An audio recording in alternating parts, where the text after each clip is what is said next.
Hello there ladies and gentlemen, my name is Owen and welcome to a brand new yet windy and nice video here on BLURBOSH.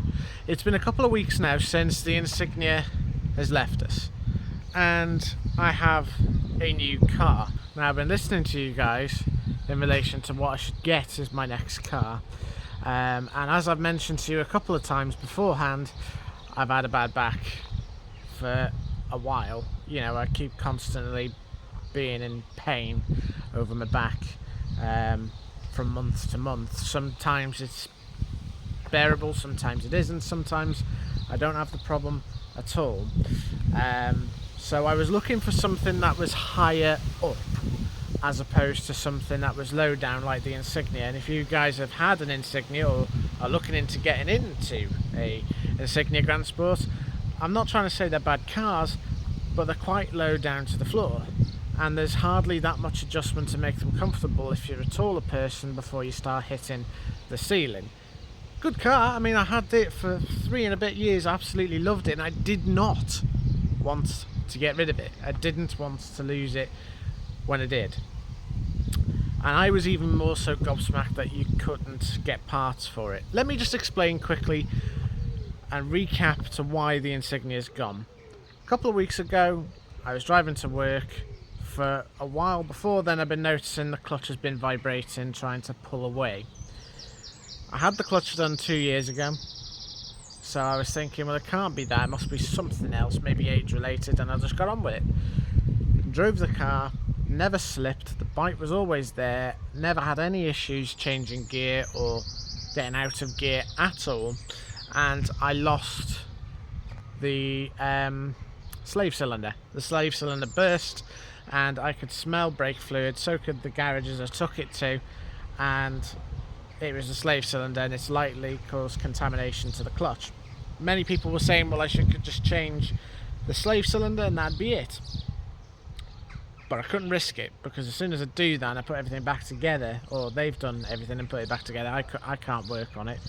I've done a gearbox thing on my Vectra, my old Vectra, if you guys remember back then before, and that was okay at the time, but now I'm just really struggling to get on my back and hands and knees, and in the mornings it can be still difficult for me to get up. Even though I'm on painkillers now, I can still feel it's twinging, but it isn't great, and I'm still waiting for scans to see how my back's doing. I was looking at a Kadjar. A friend of mine had a Kadjar a while back and I was quite impressed with how that engine was. It was only a little 1.3 and I was quite impressed with how it was, to be fair. I was looking at Mini Clubmans, but they are difficult to work on, but it's whether you get parts for them, I suppose. But then I think it's not just Vauxhall or Peugeot or Stellantis even that are having issues with parts. I think it's everything's having difficulties with parts at the moment, due to the situation or the life that we're in the UK with leaving the European Union and the shipping issues and part shortages here, there and everywhere. I've been to 7 different garages and they couldn't get me a clutch either. I even went to a local supplier who is completely separate to Vauxhall to see if I can try and get one in from anywhere else, and they said no. And it's also difficult to get clutches for Fiestas, is what he said. Not my words, is what he said. And that was at Wrexham Motoring Supplies. But yeah, 7 different garages I spoke to.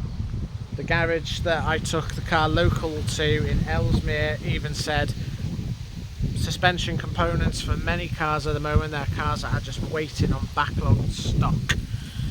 And my car fell into effect with that. In fact, there have been a few Insignias apparently where they've been sat for 5 to 6 weeks and their clutch parts still haven't come in yet, and they're just left at home, and I'm assuming the owners either have a second car or third car to use that's reliable. But we have a second car, yes, we also have a third car. The Vectra's off the road and we're trying to get that fixed. That's in the next episode. And the DS4, well, you may have seen from the last video, it's temperamental. There are issues with the car, which we are hoping to get fixed. We know what the problem is now. But that's not why you're here anyways, guys. You're here because, as the title says, I've got a new car. But what is it? Some people are going to hate me and unsubscribe for it, I'm sure. But I quite like them. I'm happy with it. I've had it for over a week now. But let me show you what I've got.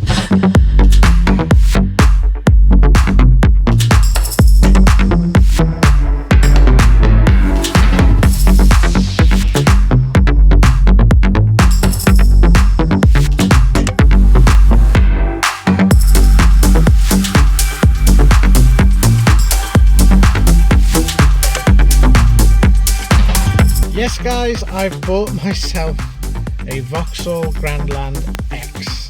Specifically, it's the Elite X, so it comes with the heated and cooled leather seats, heated steering wheel, half-cut steering wheel, the panoramic sunroof, the big 18-inch alloys. I love it. I think it's a fantastic, I'm always going to say little, it's not a little car, but this car is suiting my needs quite well. It's quite high up, it's easy to get in and out of, you know. Anybody who gets a reference to that deserves an A star for that. But the car is lovely, and it's already proven its weight in gold so far by how easy it is to lift my son into the car seat, how easy it is to get in and out of, and it's the 1.2 variant, which I was, as I listened to some of the recommendations and also on the Grandland forums as well, quite sketched out with the 1.2s. But my dad has one of these and he has had his for over 3 years now and he absolutely loves it. His is running on the original belt. Now this car, I made sure that the belt was changed, and it was changed when they got it in rather than when I bought it. So it's got the upgraded material belt on, which has got sort of a rough surface as opposed to the shiny surface that they come with. There is a photo of the difference between the two. There is a photo probably here actually. The belt on the left is the new belt and the belt on the right is the old style belt that these engines have. And to be fair, considering I've jumped from a diesel back to a petrol again, this isn't bad on fuel. It's actually manageable, pretty good actually. The only thing I don't miss is when you put the air conditioning on, you do feel it through the engine. The Insignia did a great job of sort of ironing that out. But this car's got all the commodities that we need, such as the dual climate zones. It's got the heated windscreen. It's got LED front headlights. Not the DRLs. It's got the DRLs in LED, but it's got the headlights as well as LED. It's got not an automatic opening tailgate, but if you press the button and hold it down in the middle of the key, the boot opens, so you can easily open it if you've got hands full of shopping, which is very handy. There's plenty of space in here. You've got 2 cup holders here at the front, 2 at the back, a large armrest with space underneath. You've got a little hideaway cubby hole here at the front where you can park your phone, you can charge it. You've also got a 12-volt socket in there too. The Insignia had a reverse camera. This doesn't, but you can get them equipped aftermarket to this car. That's something I'm probably going to end up doing at some point because it is quite a handy feature. Although, to be fair, driving this and reversing it, I haven't really missed it. And the reasoning for that is because this car comes whilst the door is about to shut on me. We might as well just shut that whilst we're at it. Like I say, it is windy. The mirrors, they dip down when you put the car in reverse, which is quite handy. It's got lane departure assist, which I don't like. It's got automatic stop start, which I don't like. But it does also have the little light LED, well, little orange amber light thing in the mirrors that tells you when there's a car next to you, which proximity sensor wise is pretty handy if you don't see anybody in your blind spot. Not that I've had to use it or noticed it of yet, but it's there, and that's quite handy. Another thing this car has, which I'll make a separate video to this anyways, explaining the pros and cons of a Grandland, and that is the interior lights are the old style halogens as opposed to the LEDs the Insignia had, which is quite nice. This is in some ways a downgrade from the Insignia. This isn't as fancy as an Insignia on the inside, although in many other ways it makes up for it. It is a nice car, and this is people will hate me for this, I'm sure. Although this is on the platform of the 3008, everything in this car is laid out how it should be. The light switches where they should be, the controls on the steering wheel rather than your VWs where they're on an extra stalk. All your infotainment is in the correct place. You know where everything is. I've jumped into this car knowing exactly where everything is placed. Your air conditioning, the dual climate, the buttons, the infotainment screen, everything is very familiar and everything is how it should be. It's not all in the center console screen, it's all physical buttons. That's what I like about the newer Vauxhalls, is everything is still tactile as opposed to digital. Now, not saying that every car is like that. Like I say, with the Skodas and the Seat Aronas and the Tiguans and Audis, they all have the stalks mostly on the side of the steering wheel for your cruise control, which is very Citroen-esque from the DS3 that I remember. I prefer it all on the steering wheel. It's so much easier and so much more convenient being on the steering wheel than it is on the sides. And it's all buttons as well on the steering wheel, not touch buttons like you do in a Merc or anything of that sort. And even those Mercs these days are Renaults underneath. And like I say, I will go through everything on the Grandland that I like and dislike on a separate video, not in this video. This is just more so a welcome to the new car video, which on most of the Grandland pages there's always negativity on these cars, and I can understand why, with everything that this car has to offer, as well as some of the mechanical issues and servicing issues that comes with a Grandland or any new car, including your newer Fords with the wet belt driven engines. Even the diesel 1.5s of these cars come with issues with the chains, which sounds very familiar to what I had with the Insignia. But what have I got with this car that made me go for this, and why did I go for a Grandland? People are going to say, why the hell would you go for one of those?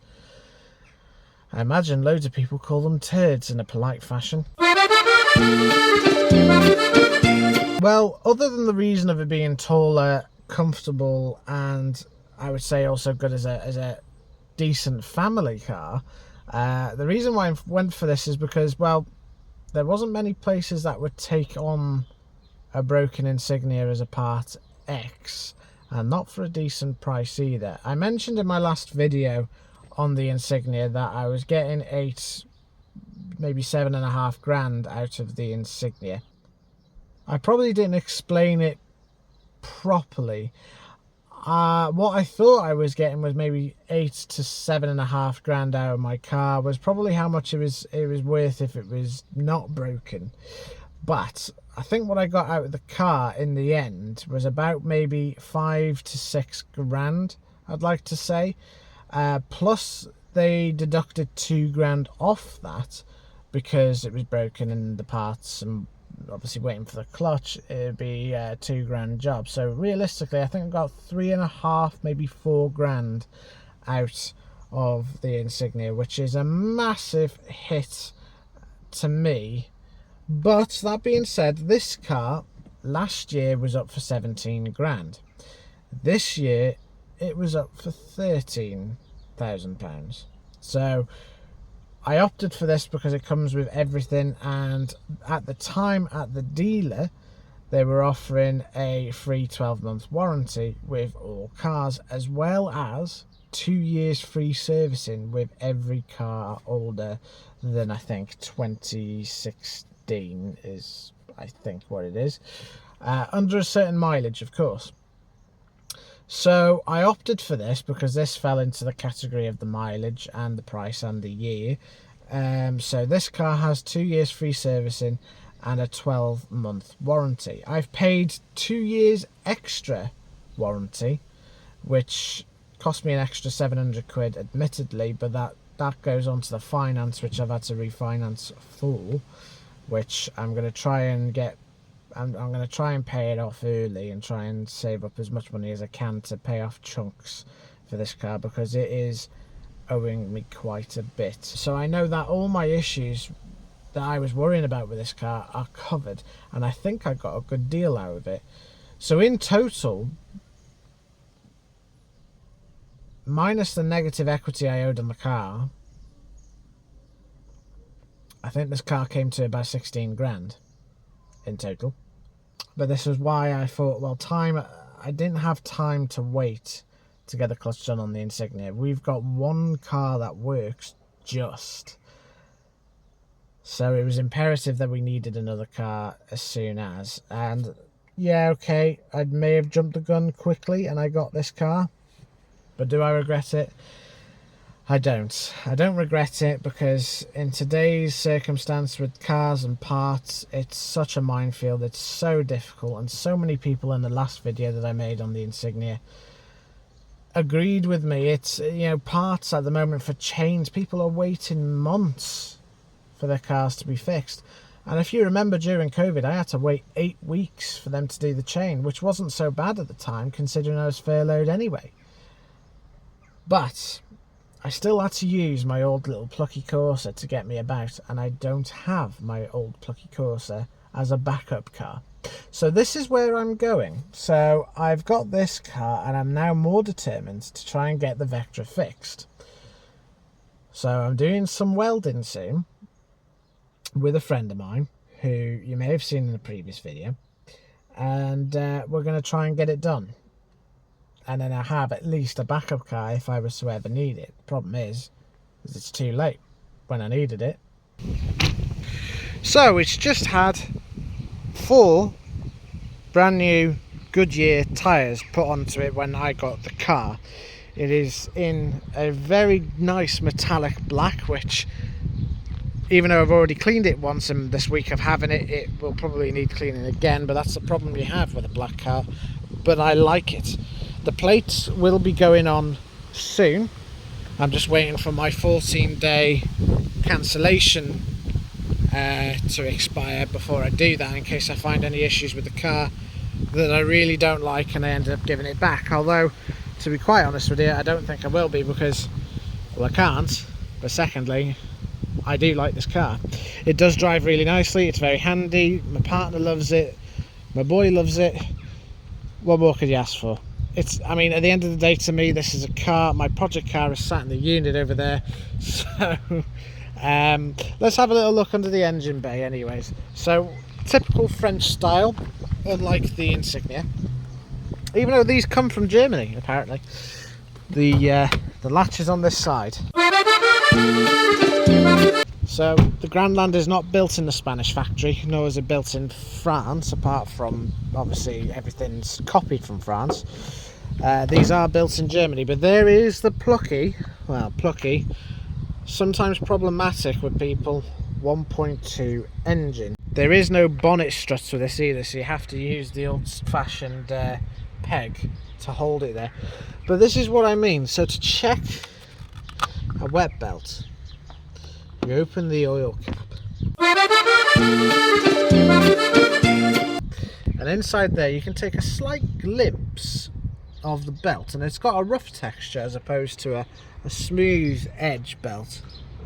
She purrs, she's just been serviced as well, so I'm hopeful that this car's going to give me plenty of trouble-free motoring. Now this is what I was trying to say with the boot. If I hold and unlock this button, you'll hear the boot pop. And because the button is all the way under here, as you can see, and there is like there's like a box here, I think, that there's for the reversing camera if you ever need it, but the button's right here. But I don't have to press the button on the boot. I can just press it on the key and open it from the lip, which, as you can see, the boot is plenty big enough for the stuff that I need, as well as it has a false floor for other bits that I can hide stroke carry. And in the back, this is going to be quite comfortable if you're driving people around for any period of time. It's not uncomfortable, plenty of headroom, even with the sunroof open. You've even got an armrest with quite comfy cushions and 2 cup holders here for whatever drinks you want to carry, and a little ski hole if you want to reach anything in the back, such as my reg plates. Right then.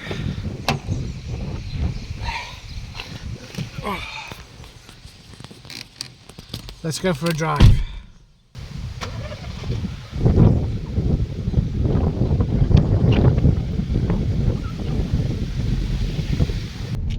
So here we are then in the Vauxhall Grandland X, and I tell you what,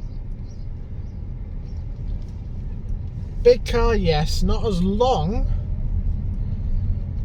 but for a 1.2, which this is, she's a pretty nippy boat, to be fair. I've sat in a couple of 1 litre Focuses, and they are very quiet. They are like sewing machines. But even talking in the car now with the windows shut, it's so quiet in here. You can barely hear that 3-cylinder 1.2 work. But it also, in contrast, does give a little bit of noise, and it's not a bad sound. And obviously it's nothing like a 2 litre or anything of that nature, not noise wise, but it does give off a nice little burbly noise, which is cute. We're just passing a 3008 now, a GT line, which Sarah loves those cars. She's got her heart set on one, but unfortunately we've had to make do with the copycat brother. Now you may notice the car is juddering a little when I'm driving it. That's because I'm trying to get used to the very weird gearbox ratio. It's so different to the Insignia. I mean, the Insignia's gearbox took a little bit of getting used to anyways, but this, because I mean, I prefer it in many ways. There are pluses and minuses to this new gearbox, to me anyways, and that is that when you're stuck in traffic, this will crawl doing 4 miles an hour minimum in first gear, which on the Insignia you could barely get 6 or 7, but you couldn't get any lower than that, otherwise you'd have to sort of ride the clutch a little bit, which could be the downfall. That could have been the downfall of my Insignia, to be quite honest with you. I've got a new Clio up my chuff with some young lads driving here, which makes me think it's a disability car being driven by thickheads on steroids. So I'm just constantly looking in my mirror at them, because I'm thinking they're going to overtake in this straight, I much bet. But driving this car, everything is really nice and smooth, it's quiet, and even going over some bad potholes, the Insignia would make a right ruckus of it. Whereas this, it's nice and smooth. It's not bouncy, it obviously has plenty of body roll, and I wouldn't say it's something I would say would be of a race car particular type cornering wise. It does lean quite a bit, and the steering isn't very, well, there's no feedback in that sense. It's just very light, and it does what exactly it says it's supposed to do, to left, to right, but you don't feel anything with the car, which is weird to me, but that's how new cars are, I suppose. The air conditioning, I'll turn that on now. I set everything to low because even though I've closed the panoramic roof to stop any glare going to the camera, I'm going to put my foot down a bit.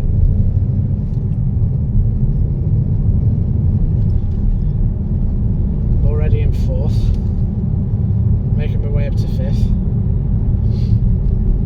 It is plenty quick enough for a big girl. It is plenty quick enough. I'm in sixth doing 50, and I think these cars top out at 120 from what I remember from looking at. There we go. 24 plate Clio thinks he's a race car. I mean, I suppose I will give it their due. French cars, they know how to make a good handling car. So there's me going on about this Clio. But they are good handling cars.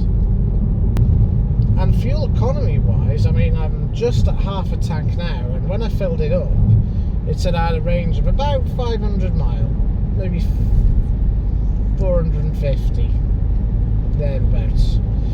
And we're at half a tank now, and I've done 269 miles. So by the time it runs completely bone dry, inevitably, it would have done about 500 mile, which I could easily probably do 500 mile in a tank in the Insignia, to be quite honest with you. The main focus of it is, am I happy? And the smile on my face tells, I'm sure you guys, that is a yes. I am very happy with this car. It's comfortable, it's not hurting my back, it's not laborious, it is still quite an easy car to drive. And with everything this car has, I'm happy with it. Very happy with it. I mean, my only thing with this car is obviously it's not a showstopper. And when you pull up with your mates and they've got VRSs and VXRs and Golf GTIs and so on and so forth, this isn't going to do it. But then, with that being said, I've got a little family now, so I need a family car, and this is it. But I still have that Vectra, which is not to everybody's taste, I understand, but to me at least, it's a car I can try and get back on the road and enjoy as a classic, which has a sunroof, and that's a diesel. But as a spare car as well, I would say it's also good to have, in case you're having to wait for parts. And I just wish I had that car when I needed it. I was lucky enough the first time the Insignia broke, which was after 8 months of buying the car, I needed to use my Corsa as a backup car, and it did it. Well, I think that about sums up this video, guys. I am now the proud owner of a Elite 1.2 Grandland X Vauxhall. I've said that back to front, but I don't care. So anyways, guys, there will be some more videos on the Grandland in terms of its economy and what it has to offer in a separate video, where I'll go into it a little bit more in depth. So if you have enjoyed this video and you do like the car, why not leave it a like and subscribe, and I'll let you know the experience that I'll have with a Grandland X. The Insignia was a beautiful car, and it was a really good car at that, and I'm still, even now, gutted that I've had to regrettably let that car go. But needs must. At the end of the day, I need a car, and I think I've got myself a good deal out of this one. So stay tuned, and I'll let you know how I get along with it. Anyways, guys, thank you very much for watching. Leave a like and and subscribe, and I'll see you guys in the next one. Take care and stay safe.